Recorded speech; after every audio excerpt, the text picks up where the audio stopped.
नमस्कार दोस्तों, आप देख रहे हैं ब्रेकिंग टुडे। मैं हूं आपके साथ संदीप मिश्रा। आज आपको एक ऐसे धाम ले चल रहे हैं जो कि बहुत ही ज़्यादा प्रसिद्ध है। हम आज आपको जो है नैमिषारण्य धाम ले चल रहे हैं और वहां पे आपको दर्शन कराएंगे। क्या कुछ मान्यताएं हैं उस मंदिर की और क्या कुछ खास है कि आखिर क्यों उत्तर प्रदेश के लोग या दूर दराज के लोग यहाँ आते हैं इस माता जी के पास में और दर्शन करते हैं। यहाँ अपनी अपनी मनोकामनाओं को मांगते हैं। माता रानी सभी की मनोकामनाओं को पूर्ण करती है। आइए आपको ले चलते हैं वो आपको दर्शन कराते हैं।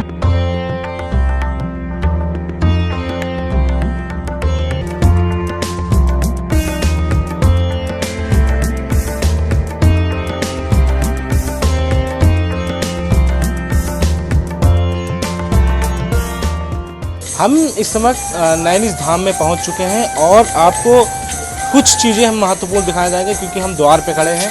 ये वो चक्र है जहाँ कुंड था, जिस कुंड में यहाँ भगवान विष्णु ने अपना एक चक्र जो था वो छोड़ा था उन्होंने। और इस कुंड में ऐसा माना जाता था कि जब वो अपना चक्र को छोड़े थे तो वो एक पवित्र भूमि में उनको वहाँ पे जा करके उस चक्र को रुकना था। और वो चक्र आ करके, हालांकि ये नैमिषारण्य में यहाँ आकर के गिरा था।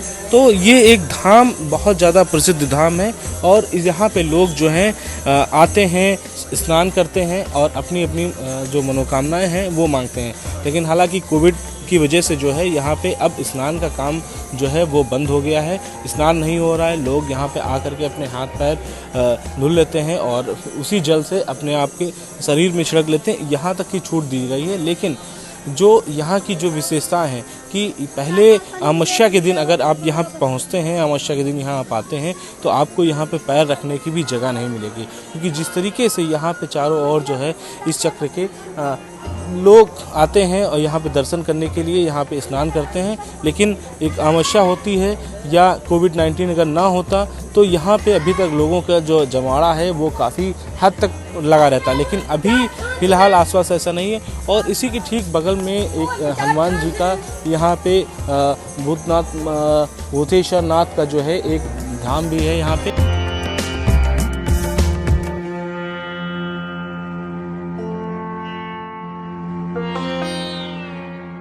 नैमिषारण्य चक्र के दर्शन कराने के बाद से अब हम माँ ललिता देवी मंदिर के धाम में पहुँचे हुए हैं। और आप देखिए किस तरीके से इस मंदिर के रख रखाव को लेकर के सारे व्यवस्था की गई है। हर तरीके से इंतजाम किए गए हैं। कोविड को लेकर के जो शर्तें नियम हैं वो उनको नियम का पालन किया गया। हम आपको अंदर ले चलते हैं क्योंकि ये माँ श्री ललिता देवी मंदिर धाम है और कि दोनों तरफ जो हैं दुकानें, फूल मालाओं, पूजे पाठ की दुकानें लगी सजी हुई हैं, जिससे कि जो भक्त यहाँ आते हैं दर्शन करने के लिए वो यहाँ पे आ करके और अपनी प्रसाद यहाँ से लेते हैं। और प्रसाद के साथ साथ फूल और माता जी के सारा श्रृंगार, चूनर, जो भी यहाँ पे जो माता जी में चढ़ती है। सबसे अहम बात जो माता जी के मंदिर में जो एक चीज़ चढ़ता है वो है माँ देवी ललिता देवी का छत्र होता है। वो छत्र जो है हर दुकान पे आपको मिलेगा।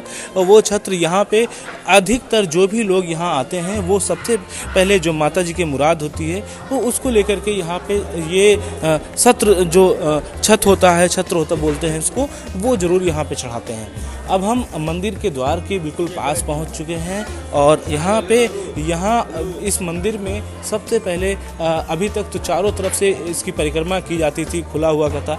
लेकिन अभी कोविड को देखते हुए जो है यहाँ पे इसको रोक दिया गया है। हालांकि इसकी सुरक्षा व्यवस्था भी यहाँ पे अच्छे से रहती है क्योंकि अभी भीड़ कम है, इस वजह से फोर्स थोड़ी कम मिलेगी आपको। लेकिन ये माता जी का मुख्य द्वार है।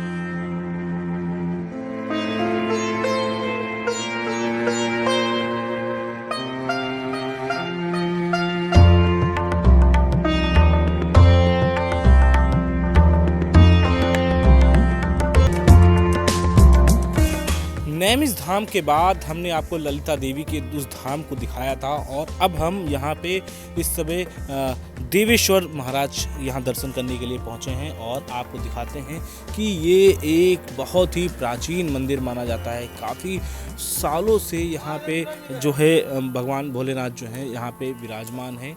देवेश्वर महादेव के नाम से इनका ये एक दरबार मंदिर है। यह एक शक्ति पीठ है और सिद्धि पीठ है। प्राचीन मंदिरों में से इनकी एक गिनती है। यहाँ पे जो आसपास के लोग हैं वो काफ़ी वर्षों से यहाँ पे आते हैं, क्योंकि लोग ऐसा बताते हैं काफ़ी पहले यह मंदिर बहुत ही ऊपर बना हुआ था और लेकिन अब धीरे धीरे जिस तरीके से यहाँ की चीज़ें जो हैं ऊपर निकलती चली आ रही हैं, तो अब मंदिर भी थोड़ा सा छोटा हो चुका है। लेकिन जो यहाँ की जो मान्यता है कि यहाँ पे जो भी अपनी मुराद लेकर के आता है उसकी वो मुराद भी पूरी होती है। हालांकि ये ललिता देवी मंदिर से तकरीबन 5 से 7 किलोमीटर की दूरी पे है और जो भी वहाँ पे दर्शन करने के लिए लोग पहुँचते हैं उसके बाद यहाँ ज़रूर आते हैं, यहाँ दर्शन करते हैं और यहाँ बाबा भोलेनाथ के पास पहुँच करके यहाँ पे जो बेलपत्र हैं, फूल हैं, माला है, सिंदूर है और जल है वो यहाँ पे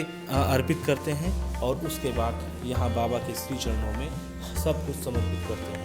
ये आप देख सकते हैं कि जिस तरीके से बाबा की ये शिवलिंग है वो काफ़ी पहले लोग बताते हैं कि बहुत ज़्यादा ऊपर उठी करती थी, लेकिन अभी जिस तरीके से बाबा की जो शिवलिंग है वो बिल्कुल ही नीचे होती चली जा रही है। मंदिर हालांकि ऊपर होता चला जा रहा है और इस मंदिर में अभी तो कई नए काम हुए हैं, नई चीज़ें हुई हैं। जिस तरीके से अब मंदिर के बाहर जो है शंकर जी के स्रोत वो लिखे हुए हैं कि जो भक्त आकर के यहाँ पर के शंकर जी की स्तुति कर सकते हैं। साथ ही साथ नमामि शमी श्याम पूरी स्तुति लिखी हुई है, वो भी यहाँ पे आकर के भक्त यहाँ पे विधि विधान से यहाँ पे पढ़ सकते हैं।